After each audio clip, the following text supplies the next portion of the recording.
Good evening. My name is Terrence Dingle. This is my project Community Problems Framework video presentation. Professor is Dr. Dawn Burton. ID communities. In a social work environment, a community can be defined as a group of people who share common interests, characteristics, values, and goals, and who interacts with one another within a particular geographic area or virtually. Communities can be based on various factors such as locations, ethnicity, religion, socioeconomic status, or shared experiences. Dimensions of a community is geographic dimensions, refers to the physical location or area in which the community is situated. Demographic dimensions includes factors such as age, gender, race, ethnicity, education level, income, and family structure of community members. Social dimensions involve the social network, relations, and interactions among community members. Economic dimensions, which relates to the economic activity, resources, and opportunities available within the community. Political dimensions refers to the government structures, power dynamics, and decision-making process within the community. Functions of the community is social support. Communities provide emotional, practical, and social support to their members during a time of need or crisis. Identity and belonging. Communities help individuals develop a sense of identity, belonging, and connection to others. Resource sharing, which is community facilitates the sharing of resources, information, skills, and knowledge among their members. Advocacy and empowerment. Communications can advocate for social justices, equality, empowerment of marginalized groups within society. Social control. Communities establish norms, values, and rules that regulate behaviors and maintain social order. Socialization is communities play a key role in socializing individuals and transmitting cultural values, traditions, and beliefs from one generation to the next. The population of the community refers to the total number of individuals living within that community. Understanding the demographics, needs, strengths, and challenges of the population is essential for social workers to effectively assess and address the needs of the community.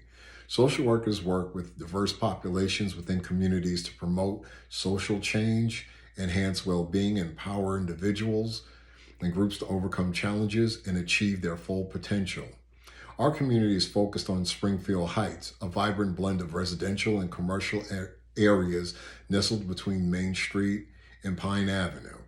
So Springfield Heights is home to a diverse population, predominantly comprising middle-income families from various ethnic backgrounds. Culturally, the community prides itself on values such as family, education, and civic engagement.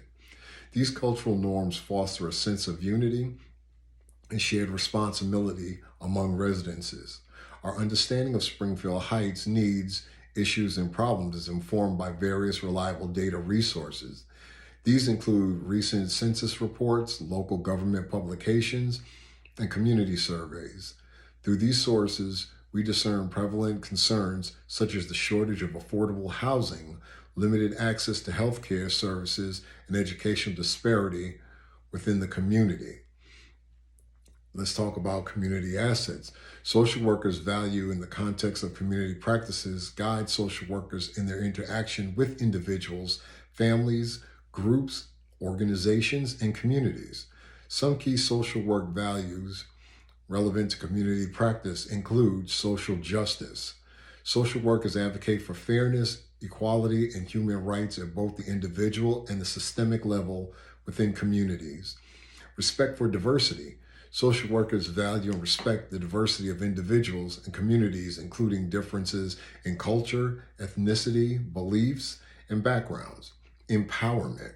Social workers empower individuals and communities by helping them build on their strengths, develop their capacities, and advocate for their own needs and rights. Collaboration. Social workers, this is a big one, collaborate with community members, organizations, and stakeholders to address issues, promote positive change, and enhance well-being, community well-being, I should say. integrity. Social workers adhere to ethical principles, honesty and transparency in interactions with their clients, colleagues, and the community. With the regulations, rules and regulations of the NASW, Code of Ethics. Compassion. Social workers demonstrate empathy, understanding, and compassion in their relationships with community members who may be facing challenges or crises. Strength of a community may include strong social networks and support systems, resilient community members who can adapt to changes, diverse cultural assets and resources, active community organizations, and grassroots initiative. Access to natural or built resources that can support communities' well-being. Weakness of a community may include high levels of poverty or economic inequality, limited access to essential services such as healthcare or education, social isolation and lack of community cohesion, environmental issues or lack of resources, inadequate infrastructure or social services. Social policies are government regulations, laws, and programs designed to address social issues,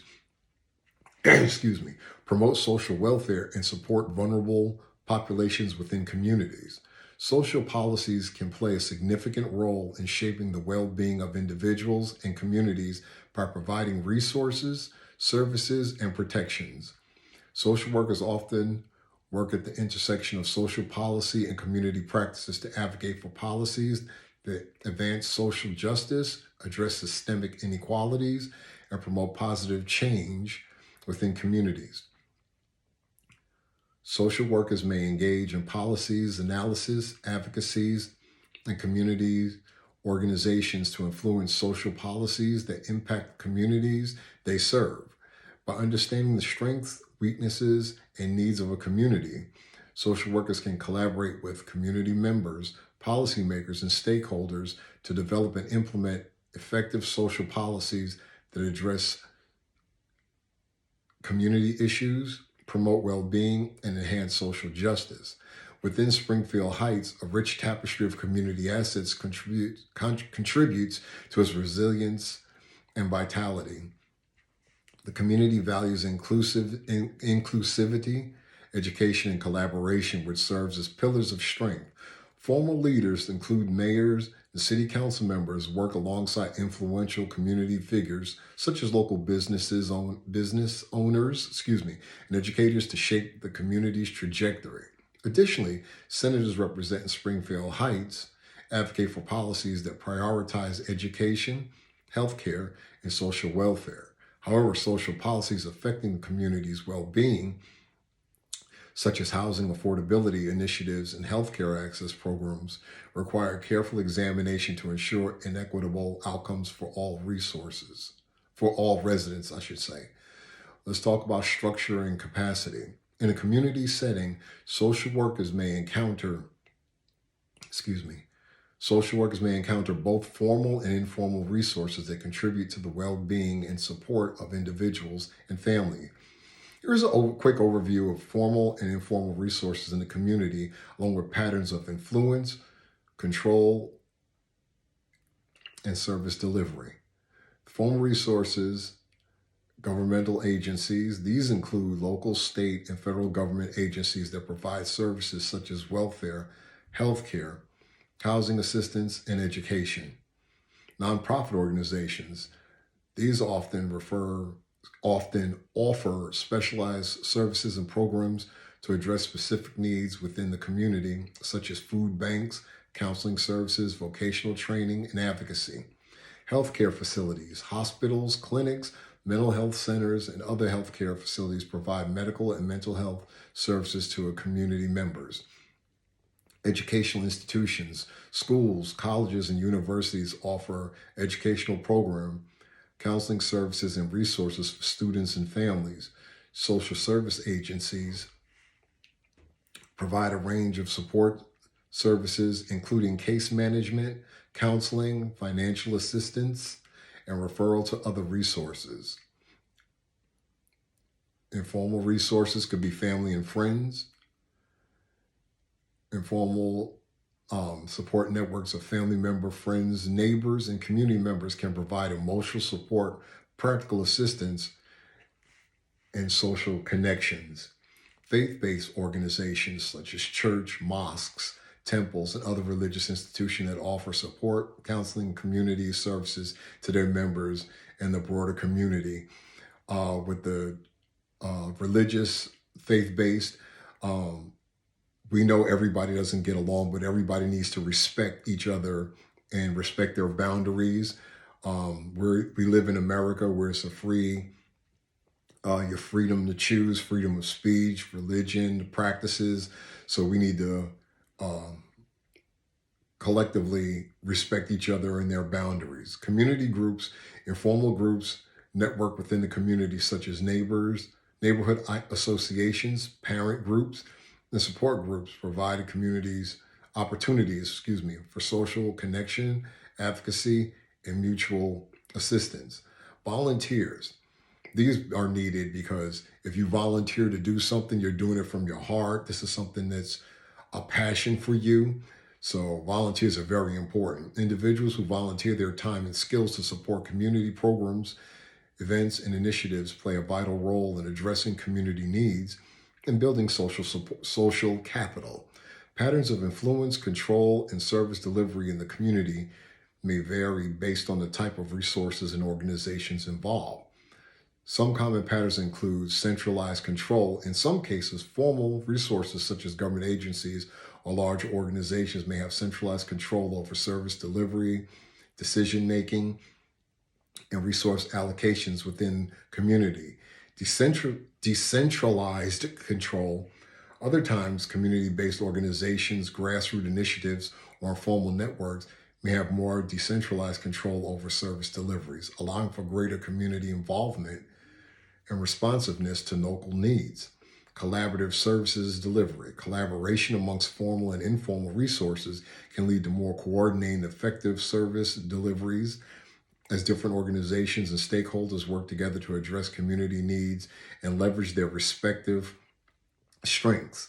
Community empowerment. Empowerment-focused approaches prioritizes the involvement of community members in decision-making, resource allocations, and service delivery processes aimed to build community capacity and self-determination. By understanding the interplay between formal and informal resources, as well as patterns of influence in service delivery in a community, social workers can effectively navigate and leverage these dynamics to support individuals and families, promote community well-being, and advocate for social change. And we say to that, examining the structure and capacity of Springfield Heights reveals a network of both formal and informal resources poised to address community needs. Formal resources encompasses essential institutions like the local health, public schools, and the community centers, which serve as pillars of support for residents. Complementing these formal structures are informal resources, including neighborhood watch groups, volunteer-run initiatives. We spoke about volunteering, which is a passion. So that's going to go because deep in your heart and your passion, you want to do this. And this is something that's near and dear to your heart, which bolsters community cohesion and resilience. Patterns of influence and service delivery underscore a collaborative approach between government agencies and grassroots organizations, ensuring effective resources allocation and service provisions throughout the community. Engaging directly with members of Springfield Heights has provided invaluable insight to their lived experience and concerns. Residents have expressed a pressing need for more affordable housing options and increased accessibility to healthcare services within the community. Drawing upon our interactions with community members, we have identified the lack of affordable housing as a significant social problem in Springfield Heights. This issue is further substantiated by existing research, which highlights the adverse effect of housing insecurities on the well-being and stability of low-income families within the community. Let's talk about collecting data. When collecting data about a community needs, issues, and problems, social workers may use a variety of research methods and tools to gather information. There are some common sources and methods used to collect data about community needs, issues, and problems. Community surveys. Surveys can be conducted to gather information about demographics, socioeconomic status, health needs, housing conditions, employment status, education level, and other relevant information about community members. Focus groups. Focus groups involve bringing together a small group of community members to discuss specific issues, concerns, or problems in a more in-depth and interactive manner. This method can provide valuable insight to the community perspectives and experience. Interviews. Social workers may conduct individual interviews with community members, key informants, or stakeholders to gather qualitative data about their needs, challenges, and experiences. Observations. Observational methods include and involve directly observing the community and its interaction, behaviors, and the environment to gain insights to the community dynamics. Strengths and areas of concern. Existing data sources. Social workers may also gather data from existing sources such as census data, government reports, academic studies, community assessments, and other relevant sources to understand the community's needs and issues. Common issues and problems that social workers may encounter in a community include poverty and economic inequality, access to healthcare and mental health services, housing instability and homelessness, substance abuse and addictions, domestic violence and abuse, educational disparities and school dropout rates, unemployment and underemployment, discrimination and social exclusion, environmental issues and lack of access to resources, social isolation and lack of support. By identifying and understanding the needs, issues, and problems within a community, social workers can develop target interventions, programs, and services to address the challenges and improve the well-being of individuals and families in the community. Drawing upon our interactions with community members, we have identified the lack of affordable housing as a significant social problem in Springfield Heights. This issue is further substantiated existing researches, which highlights the adverse effects of housing insecurity and well-being and stability of low-income family within the community. Framing the social problem of inadequate affordable housing in Springfield Heights prompts us to develop a multifaceted understanding of its root causes and potential solution. Our hypothesis that implementing target policies to incentivize affordable housing development and promote economic equality will alleviate housing-related disparities and enhance well-being. Throughout our exploration, we remain guided by social work disposition number 9, ensuring ethical practices and a commitment to fostering positive changes within our community. Thank you.